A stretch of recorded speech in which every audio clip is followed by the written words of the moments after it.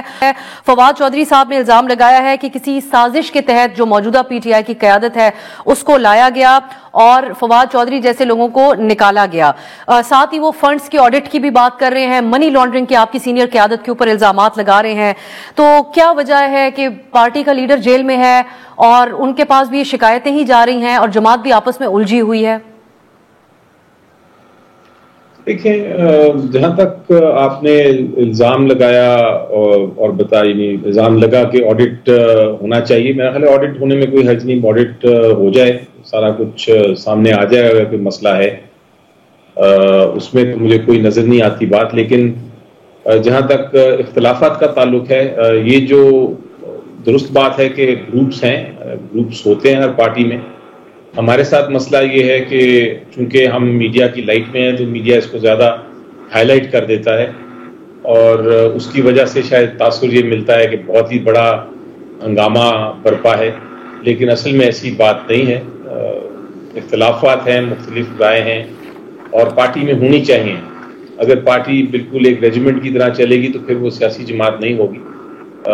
مختلف رائے ہوتی ہیں. لیکن ایک بات آپ کو بتا دوں کہ پی ٹی آئی کے ایک ہی مین لیڈر ہیں اور وہ ہیں عمران خان صاحب. الٹیمیٹلی وہ جو فیصلہ کرتے ہیں، ساری جو قیادت ہے وہ اس کے ماتحت اس کے عمل درآمد کرتی ہے. لیکن اس سے پہلے ضرور مختلف رائے ہوتی ہیں، مختلف چیزیں ہوتی ہیں. میں بھی ایک رائے رکھ سکتا ہوں، آپ دوسری رائے رکھ سکتی ہیں. لیکن اس کو مجھے اگر آپ اجازت دیں علی ظفر صاحب، میں آپ سے قطع کلامی کر رہی ہوں. یہ صرف رائے تک کی بات تو نہیں ہے. رؤف حسن صاحب کہتے ہیں فواد چودھری صاحب کو لانچ کیا گیا. کیا اس طرح کے شبہات آپ کے دل میں بھی ذہن میں بھی موجود ہیں یا جماعت کے اندر؟ جی دیکھیں، میرا خیال ہے کسی کو لانچ یا ان لانچ نہیں ہوتا. ہر شخصیت ہے ایک وہ اپنی بیانات کرتی ہے، اپنی کوئی اگر الزام لگاتی ہیں ان کو چاہیے کہ وہ الزامات کو ثابت بھی کر دیں. اور اگر الزام کسی پہ لگتا ہے، مگر پارٹی پہ کسی جگہ پہ لگتا ہے تو پھر پارٹی کا فرض ہے کہ اس کا جواب بھی دے. یہ تو سیاست میں ہوتا رہتا ہے. اس کو آپ یہ نہیں کہہ سکتے کہ کسی کی کوئی کنسپریسی ہے. یہ ایک طریقہ کار ہے سیاست میں اور ساری جب سے پاکستان بنا ہے یہ باتیں ہو رہی ہیں، تو نئی بات نہیں. آپ یعنی آپ کو تقسیم اور ڈیوائڈ کمزور کرنے کی کوئی سازش نہیں ہو رہی ہے علی ظفر صاحب؟ دیکھیں، سازش تب بھی ہوتی ہے جب آپ خود اندرونی اندر سے ہی آپ کمزور ہوں، اور ایسی بات نہیں ہے. پی ٹی آئی بالکل مستحکم ہے. تو یہ کنسپریسی اگر ہے بھی تو کوئی ایسی اس میں ڈینٹ نہیں پڑے گا انشاءاللہ پی ٹی آئی میں.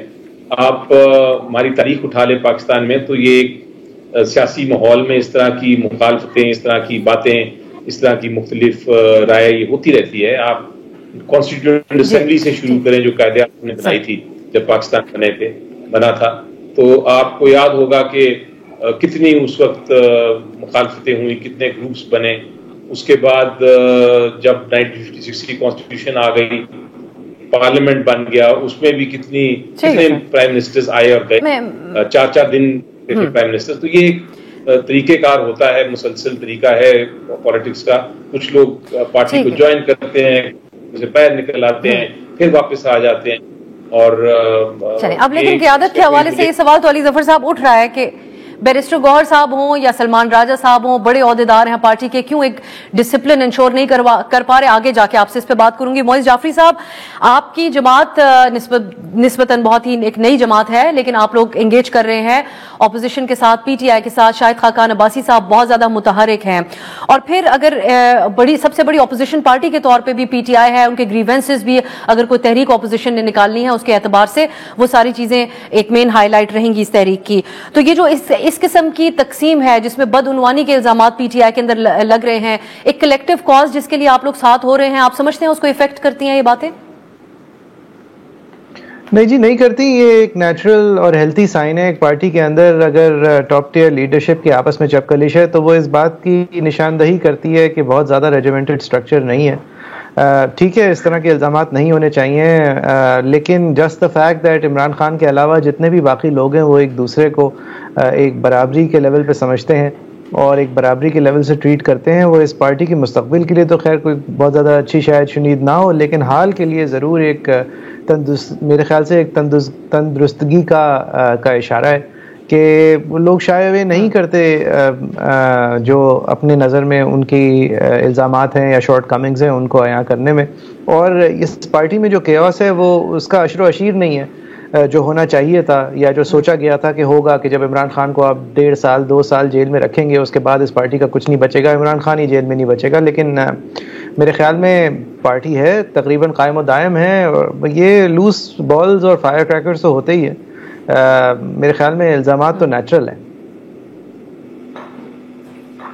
صحیح. اب لیکن ایک جو کلیکٹیو کاز اگر جمہوریت کی بات ہو, ادھر سے خان صاحب خطوط لکھتے ہیں. موئی صاحب آپ اس کے اوپر بھی ضرور کامنٹ کر دیجئے. مریم نواز کی طرف سے بھی آج اس کے اوپر تبصرہ ہوا. اس سے پہلے آرمی چیف سے بھی ایک موقع پہ صحافیوں نے سوال پوچھا تھا کہ آپ کے نام خان صاحب نے خط لکھا, انہوں نے کہا سیاست دانوں سے. آپ اس سے ایگری کرتے ہیں کہ خان صاحب جو خطوط لکھ رہے ہیں آرمی چیف ہوں یا چیف جسٹس کے نام؟ جی میں سمجھتا ہوں کہ یہ سیاسی طور پہ ایک کامیاب حربہ ثابت ہوگا. میرے خیال میں عمران خان صاحب اپنی کانورزیشن کو ریلیونٹ رکھ رہے ہیں. آپ جتنا ڈینائی کر دیں کہ مجھے نہیں ملا یا میں نے وزیر اعظم کو بھیج دیا یا چیف جسٹس صاحب کہہ دیں کہ میں نے فوراً ہی اس کو کانسٹیٹیوشنل بینچ بھیج دیا. دیکھیں عمران خان صاحب کے بارے میں آپ بات کر رہی ہیں اور یہ ان کی ایک کامیابی ہے. مسلسل ان کے بارے میں باتیں کی جاتی ہیں. پاکستان کا نمبر 1 ٹاپک بین الاقوامی طور پہ اور ملک کے اندر بھی دونوں میں عمران خان ہی ہے, اور ان کے اوپر جو ریاست کی طرف سے مبینہ طور پہ جبر کیا جا رہا ہے وہی ہے.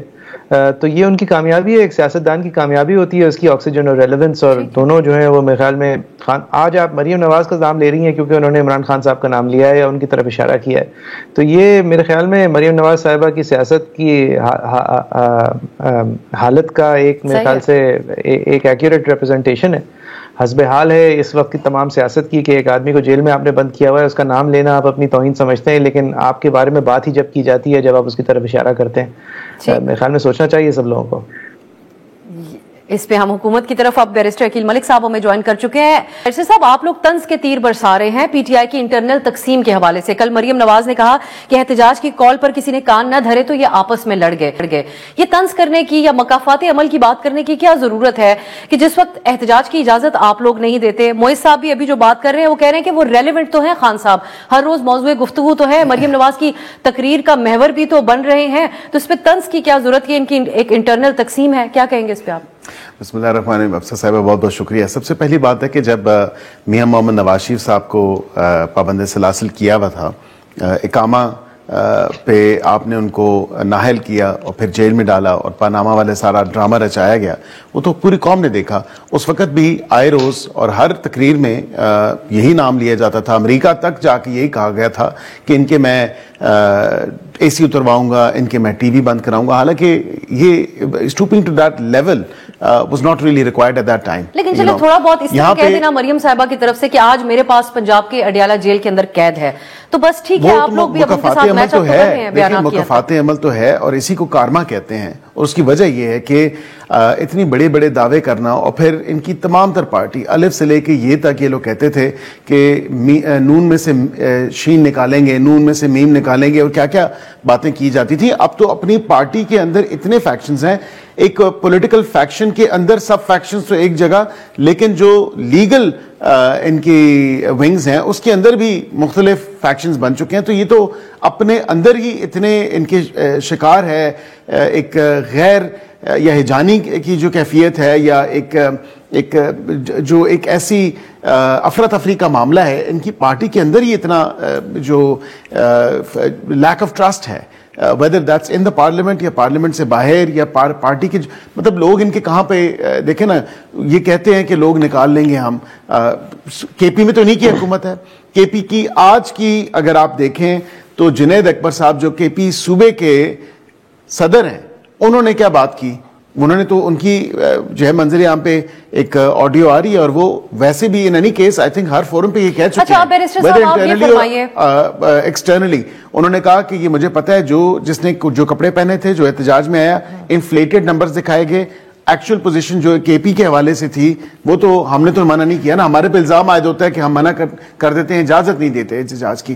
تو چلیں کے پی میں تو ان کی اپنی حکومت تھی, احتجاج کرنا تھا, پھر وہاں پہ کیوں نہیں ایک لوگوں کا سونامی جو ہے وہ کیوں نہیں امڑ آیا. چلیں اب آپ یہ بھی فرمائیے کہ مریم نواز نے آج جو بات کی عمران خان کے خط کے حوالے سے, وہ کہتے ہیں کہ اڈیالہ سے منتیں کی جا رہی ہیں خط لکھ کر, لیکن اس کانٹینٹس کو پڑھا جائے اگر ان خطوط کے, اور جس انداز میں پی ٹی آئی نے بھی اس کو بیان کیا ہے, تو وہاں پر تو وہ کچھ احساس دلا رہے ہیں, توجہ دلا رہے ہیں, منتیں تو کہیں پر نہیں کر رہے, کہیں اپنا ذکر تو نہیں کر رہے. اس کو آپ منتیں کس طرح کہتے ہیں؟ میں منتیں ان کو اس طرح کہوں گا کہ جو پہلا خط آیا تھا اس میں اس منت سے شروع کیا گیا تھا کہ خدا را آپ اپنی پالیسی کو شفٹ کریں. پالیسی شفٹ کا لفظ بھی ہے اس خط میں, جو اب ایک اوپن لیٹر تصور کیا جا رہا ہے, جو کہا جاتا تھا کہ ہم نے خط لکھا, پھر ڈینائی کیا گیا کہ جی خط تو گیا ہی کہیں سے نہیں, اینڈ دین پھر آف کورس ساری وہ باتیں انہوں نے کہا نہیں اوپن لیٹر کسی کو ڈیلیور نہیں کیے جاتے, کسی ایڈریس پہ ان کو بھیجا نہیں جاتا. اوپن لیٹر تو بالکل یہی بات ہے, لیکن اس اوپن لیٹر میں پالیسی شفٹ کا ذکر ہے نا, وہ بات ہے پالیسی شفٹ, آپ لوگوں نے بھی کور کیا. اور اس میں ایشو یہ ہے افسر صاحبہ کہ you don't ask for a policy shift. ٹھیک ہے, وہ توجہ موضوع 6 نکات پہ کروانا چاہ رہے ہیں, اس میں انہوں نے دیگر چیزوں پہ بات کی, سیکیورٹی حوالے سے بھی بات کی انہوں نے. سیکیورٹی حوالے سے یہ دیکھیں نا, یہ انٹروسپیکشن کی ضرورت ہے, تھوڑا سا ایک اپنی میموری جاگ کرنے کی ضرورت ہے. وجہ یہ ہے کہ جب آپ نے معاہدہ کیا ٹی ٹی پی کو یہاں پہ بسانے کے لیے یا دوبارہ جیلوں کے دروازے کھولنے کے لیے, تو کیا کتنے آپ نے سیاستدانوں کے, سیاسی پارٹیوں کے اعتماد میں لیا یا پارلیمان کے اعتماد میں لیا؟ آپ نے کوئی ان کیمرہ پروسیڈنگز وہاں پہ کی؟ ہاں بالکل پارلیمنٹ میں کوئی ایک میٹنگ ضرور ہوئی ہوگی اس حوالے سے, لیکن کسی کو آن بورڈ نہیں لیا گیا, اور اس کا خمیازہ آج پوری پاکستانی قوم بھگت رہی ہے. But also having said that, میں یہ ضرور کہوں گا ٹیررسٹ اٹیکس میں یا ٹیررزم میں جو سرج آیا ہے, وہ ہم جب کہتے ہیں کہ عمران خان صاحب کا دیا ہوا تحفہ ہے, یہ پی ٹی آئی کا دیا ہوا تحفہ ہے, تو دیٹس ٹرو. پروگرام میں ابھی وقت ہوا ایک بریک کا. بریک کے بعد خوش آمدید. علی ظفر صاحب, ہماری سالہ سال کی پاکستان کی ریاستی پالیسی رہی ہے اس حوالے سے, لیکن بہرحال سیکیورٹی اعتبار سے جو پالیسیز ہوتی ہیں وہ صرف حکومت وقت کے اعتبار سے نہیں دیکھی جا رہی ہوتی. علی ظفر صاحب, جو خان صاحب کے خط لکھنے کا سلسلہ ہے, اس کی ایک تشریح تو معیز جعفری صاحب نے بیان کی کہ ڈسکشن میں تو خان صاحب آ رہے ہیں, لیکن یہ صرف ایک ڈسکشن کی حد تک نہ رہیں. حکومت تو اس پہ تمسخر اڑا رہی ہے, وہ آپ کے ویکنس کے طور پہ اس کو دیکھ رہی ہے, جو ایک نیریٹو آپ بنا رہے تھے اسٹیبلشمنٹ کے سیاسی رول کے خلاف. سو اس پہ جو پالیسی شفٹ کی خان صاحب کی بات تھی, اس کو منتوں کے طور پر دیکھ رہے ہیں. ابھی بیرسٹر عقیل صاحب کی گفتگو آپ نے سنی ہے. دیکھیں, سب سے پہلے تو انہوں نے کہا کہ وہ جو کیسز عمران خان صاحب کے خلاف بنائے گئے ہیں وہ کارما ہے. میں ایک کلیریفائی کرنا چاہتا ہوں کہ کارما نہیں, وہ سیاسی انتقام کے کیسز ہیں, بالکل بے بنیاد اور جھوٹے کیسز ہیں, اور وہ فیصلے بھی ہائی کورٹ نے اسی لیے کر دیے ہیں. 3 کیس بنائے تھے انہوں نے, تینوں کیسز میں سائفر کیس ہو جائے, توشہ کیس ہو جائے, عدت کیس ہو جائے, تینوں کیسز میں ہائی کورٹ نے ان کو بری کر دیا ہے باعزت. اس لیے میرا خیال ہے کہ یہ کہنا کہ یہ کارما ہے, یہ بالکل درست نہیں. اب جہاں کا دوسرا سوال ہے اوپن لیٹر کا, دیکھیں اوپن لیٹرز ہماری تاریخ نہیں بلکہ دنیا جہان کی تاریخ میں لکھے گئے ہیں. عمران خان صاحب ایک ایکس پرائم منسٹر ہیں, انہوں نے گورننس کی ہے اس ملک کی. جہاں بھی وہ دیکھیں گے کہ کوئی تنقید والا معاملہ ہے, کوئی ایشو ہے, وہ ایک اوپن لیٹر لکھنا ان کا حق ہے. وہ جلسے جلوس کر نہیں سکتے, اس لیے وہ اوپن لیٹر کے ذریعے پبلک کو آگاہ کر رہے ہیں. اور امید یہ ہوتی ہے تو اوپن لیٹر سے کہ جو بھی سننے والے ہیں وہ اس کو سمجھیں گے, اور جو اس پہ عمل کر سکتے ہیں, جن کے پاس اختیار ہے, وہ عمل شاید کر لیں. اس سے زیادہ اوپن لیٹر کچھ نہیں ہوتا. اس میں یہ کہنا کہ یہ کوئی سفارش ہے, بلکہ اگر آپ اس اوپن لیٹر کے تینوں جو اوپن لیٹر لکھے ہیں, جتنے بھی لکھے ہیں اور آگے بھی آئیں گے, ان کا آپ اگر مفہوم پڑھیں اور ان کو سمجھیں تو آپ کو کلیئرٹی آ جائے گی کہ وہ کسی قسم کی ڈھیل یا ڈھیل نہیں ہے. وہ بالکل ایک اپنا واضح طور پہ بیان کر رہے ہیں. یہ ان کے خیال سے خدشات ہیں. انہوں نے چیف جسٹس صاحب کو بھی لکھا, چیف جسٹس صاحب کو بھی یہی انہوں نے جوڈیشل سسٹم کی بات کی, ہماری اسٹیبلشمنٹ کو انہوں نے سیکیورٹی کی بات کی. تو یہ ان کا حق ہے اور لکھنا چاہیے. ان کو یا تو جلسے کرنے دیں آپ,